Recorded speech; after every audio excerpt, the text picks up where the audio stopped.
In ancient Greece, the passions used to be personified as different gods or goddesses. For instance, when you were in the grips of ravenous love, you were making love in the sheets with that woman and everything was full of eros. It wasn't just a chemical state in your brain. The ancient Greeks would have believed it was Aphrodite incarnating, taking the entire world was full of her presence.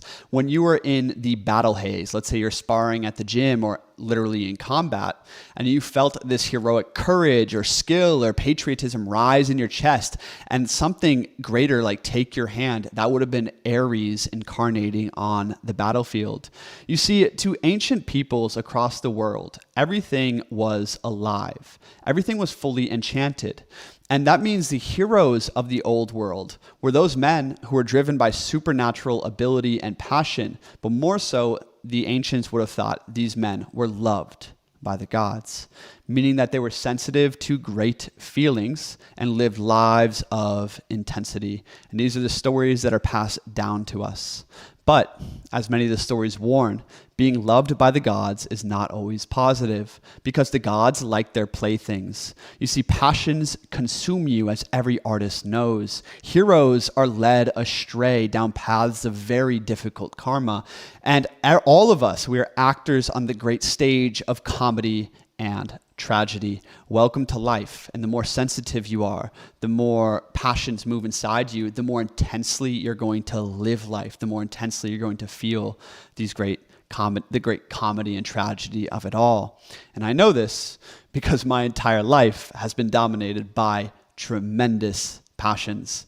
You see, I've experienced a lot of extremes, a lot of intensity on my path. For instance, I was golden boy going to an Ivy League school, and 1 year later, I was homeless, dropout, addict, living in the desert by myself with 100 missed calls from my mom.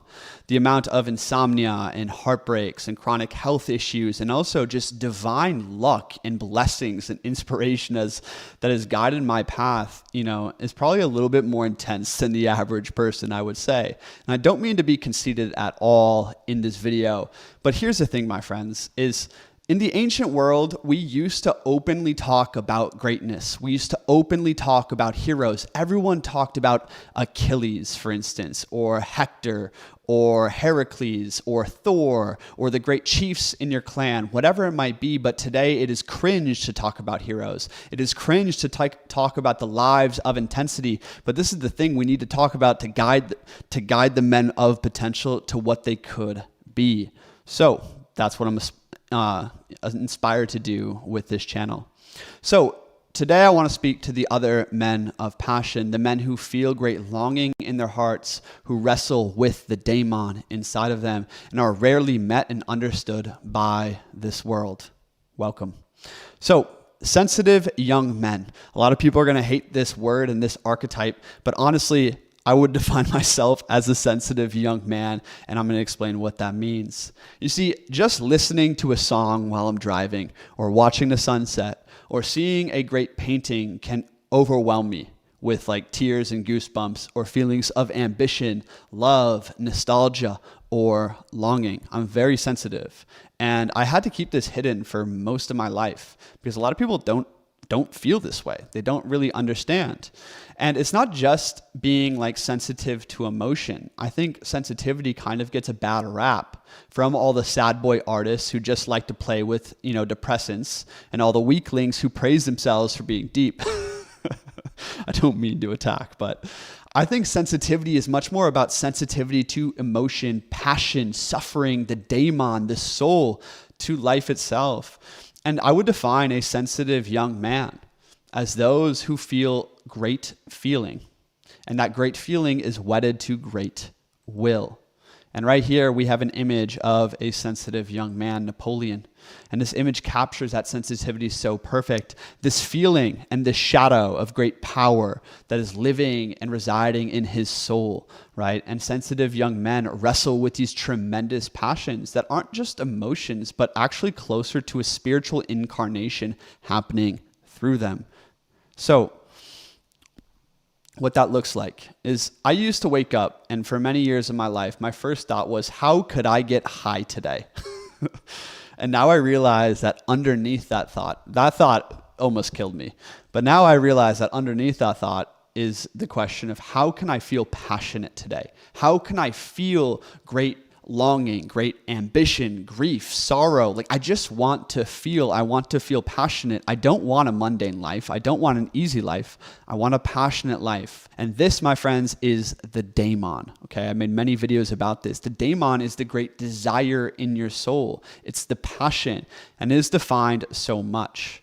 So when life starts feeling too steady, as it does right now, I'm on a streak of really great discipline, sobriety, routines, something fucking wild, like restless, awakens inside of me. It's a tiger and it's so dissatisfied with life. It wants to just explode with power. It wants to do all the drugs. It wants to chase women. It doesn't have limits. It doesn't have boundaries. It wants to express its will to power.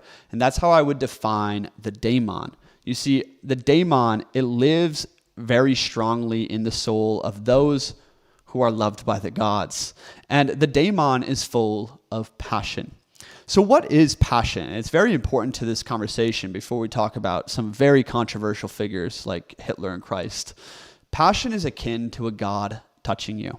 It's like power gripping your entire being. And passions come demanding. They come inspiring. They come with great longing and feeling.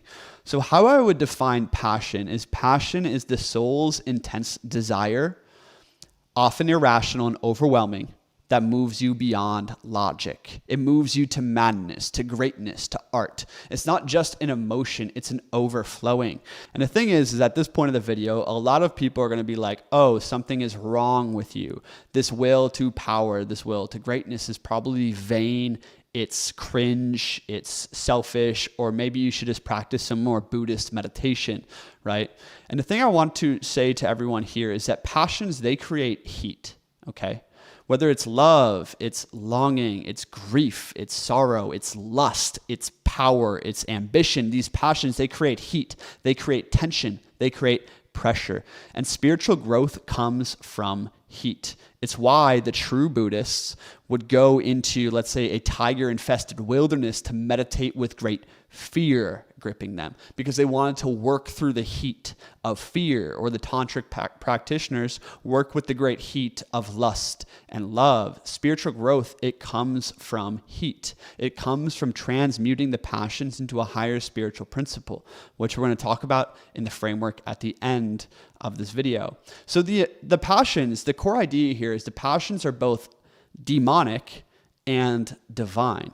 And this is why being a sensitive young man is such a dangerous and difficult path, is because you, probably like me, are open to passions. I'm open to very noble feelings and like compassions and, soulful nights, but I'm also open to the worst temptations. They all war for my soul. And when the passions stir, they grip my entire being and can rationalize so much. And furthermore, it's like when the passions aren't moving inside of me, when my life feels really mundane, which it has lately, I just get so restless. Like I want more. I want to feel more. I want a passionate life. And this is kind of the double-edged sword of passion, right? Is men who are sensitive, they live lives of desperation, of war, passion, movement, punctuated by brief, profound moments of peace. And I wish it was different, but I'm just speaking to the reality I've experienced for the majority of my life, is that some men are possessed by a divine passion, and it makes them capable of greatness or great deeds or ruin. They are loved by the gods, and the gods are not gentle with their favorites. And I realized talking about myself in this context, it's so damn conceited. It's like, how do I make a video that's like true to my experience, but I don't want to be elite or elitist in its dialogue. But at the same time, it's like, I don't think most people feel this way, but some do.